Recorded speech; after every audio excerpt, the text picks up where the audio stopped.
lose to the SEC. This is their 7th game. They're 4-2 against the SEC. They still have Texas coming up in a couple of weeks. We'll have that matchup for you on the ESPN networks. Right back to Landry to second. Agbayani turns, not in time. 2 down with runners on the corners.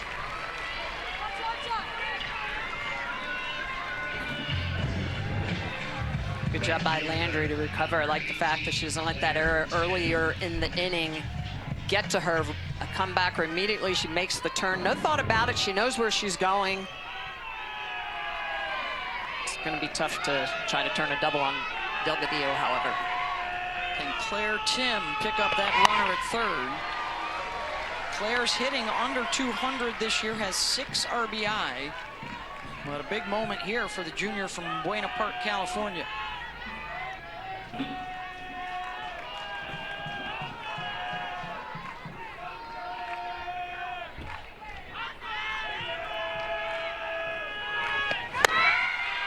Runner goes, the throw doesn't get through. Agbayani steps in front of the base and a swipe for Delgadillo. Her 20th of the season.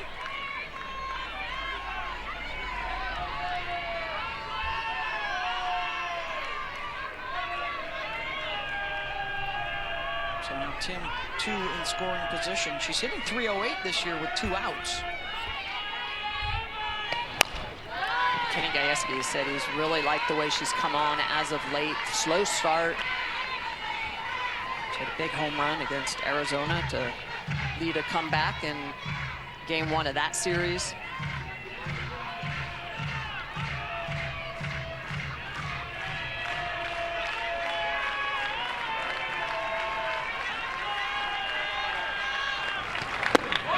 Two from Landry.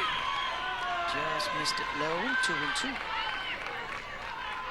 Couple of runs in on just 1 hit. There were a couple of errors. There was a walk.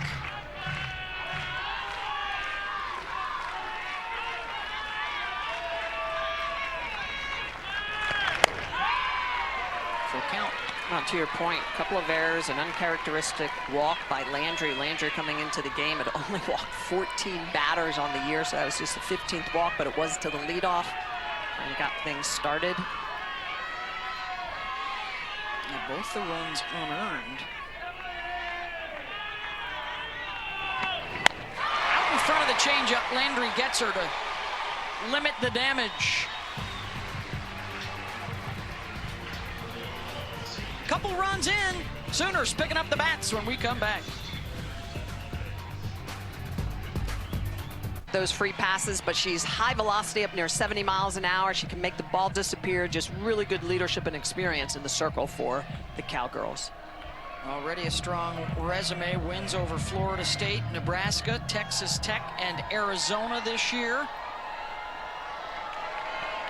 And the transfer from Washington gets her first taste of Bedlam against Cassidy Pickering, who moves up into the leadoff spot for the first time all season. Patty Gasso said, we want a bigger presence, and she provides that. And a couple of youngsters up front behind her, McEnroe Marinas, Ella Parker, and then Gabby Garcia, who's in the conversation along with McEnroe Marinas for Freshman of the Year honors in the SEC. It's been a good class around the conference. Very good. A lot of great young talent, including Pickering in her sophomore year. Big part of that national championship they won last year. She's in the Player of the Year short list with the start that she's had. 446 on the season, 11 home runs, 38 runs batted in, and has a hit in 13 straight games. Well, what's impressive is her power. She's one of the home run leaders on this team, but she also has that batting average, highest on the team at 446.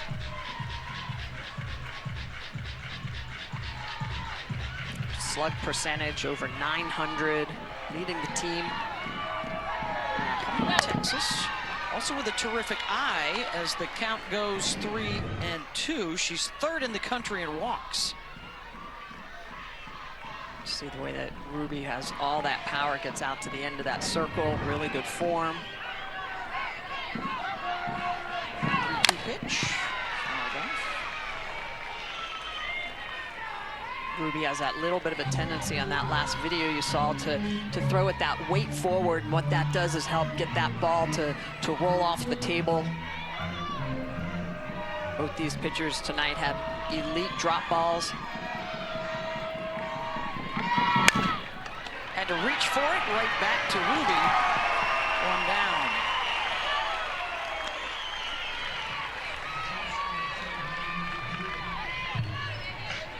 Well, the bedroom rivalry over the years, the advantage to Oklahoma, and a lot of it due to that woman right there, Patty Gasso, now in her 31st season. Has a chance on paper to be the best that ever was, chasing a 9th national championship for a single coach. That's unprecedented. Her 8 tied with Arizona legend Mike Candrea.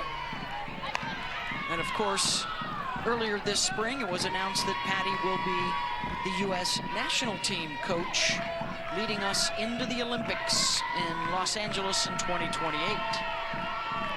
Softball returns likely for the next 2 Olympiads, right, Michelle? So. 32 is in Australia. Yes, in Brisbane, Australia. So hope within the softball community to get back-to-back games and get that momentum going again to keep it on the program permanently. Something for these young players to look forward to. McEnroe Marinas chases the rise at the eyes, 1-2. Didn't play last year due to an injury and has come out strong. From Hawaii, trying to follow in the footsteps of Jocelyn Alo. So some pretty good footsteps to follow.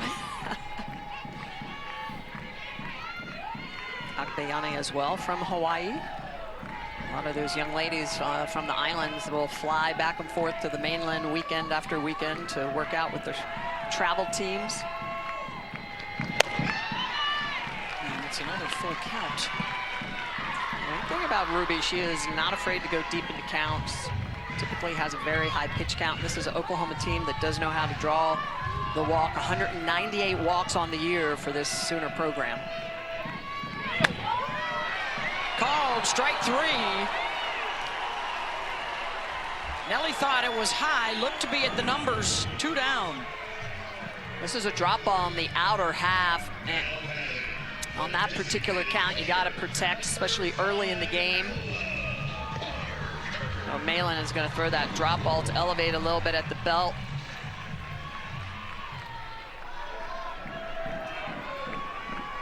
Ruby's about 52% drop, 30% rise.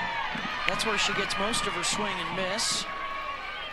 And the off speed and the changeup works in progress. Here's Ella Parker. Playing through some lower leg issues. Spending more time this year as a DP, not so much in the field. Numbers have dropped a bit in SEC play for Ella, who was a 3rd-team All-American a year ago and a member of the All-Women's College World Series team. Yeah, just massive numbers in her freshman campaign. Really did a great job in the outfield. Stole a lot of bases as well. She's one of those athletes that is sneaky quick. You don't really expect her to take off when she's on first base, but that leg injury definitely hampering her. Falls behind 0-2. Ruby tried to nibble low and away.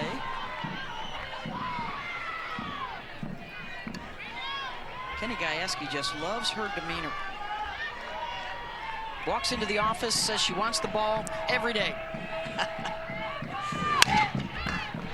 Slow roller to the left side, and Parker able to leg it out. Infield hit for Ella. Well, and that's the speed that we talked about with Ella Parker, is that she gets down the line, especially from that left side, and with Megan Bloodworth being deep in this particular count, she has the opportunity to beat it out and does. Really good turnover rate. And one of the keys as well is that she gets to that bag throw a little bit low. I love the smile down at first base with Tiare Jennings, the first base coach. That may have been the lowest exit velo of any ball she's hit in her career. but wheels to get down to first. Well, the respect to the middle infielders playing deep.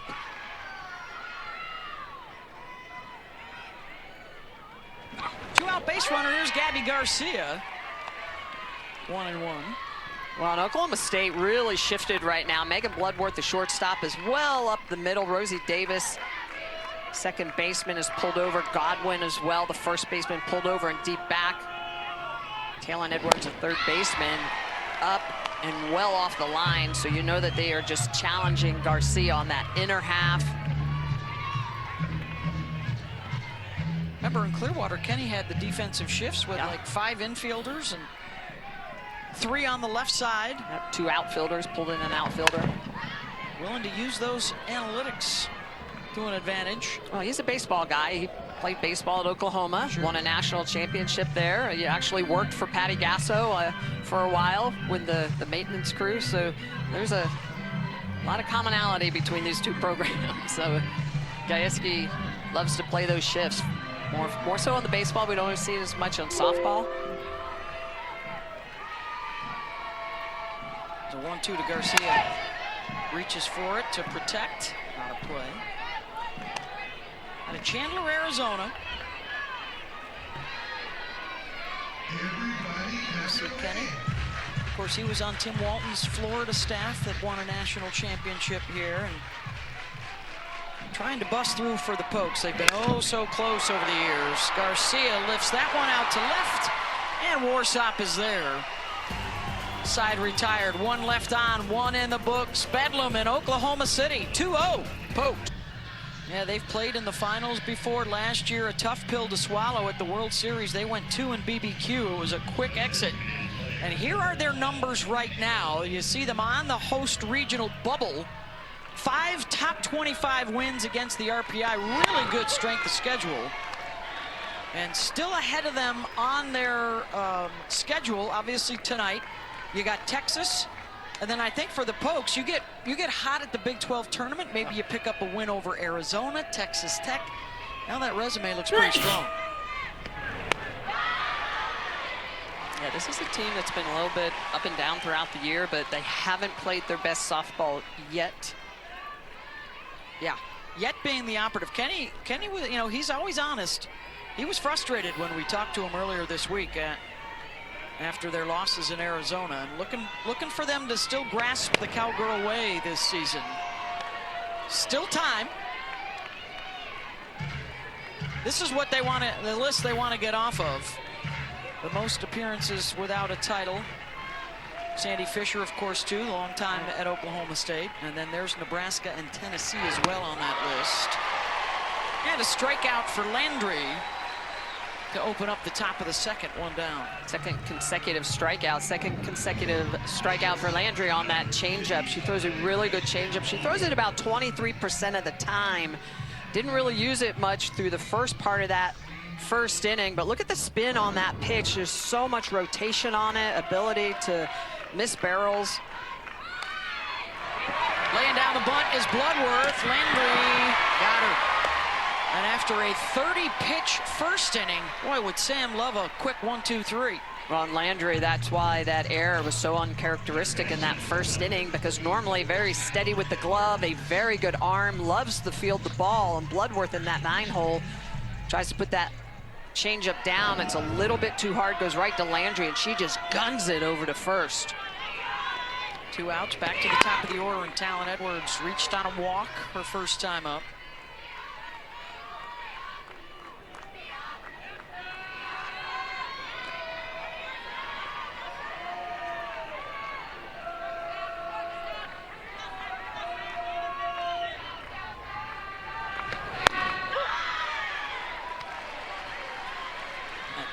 For a strike, 1-1. Landry really turns over that drop ball. Great spin on that. She's worked very hard with pitching coach Jen Rocha to make that drop elite, one of the best in the game. She'll throw it about 26% of the time. Pulled dog by Ani, and it is indeed a 1-2-3 inning, under 10 pitches for Landry. And the Sooner bats will go to work again when we come back.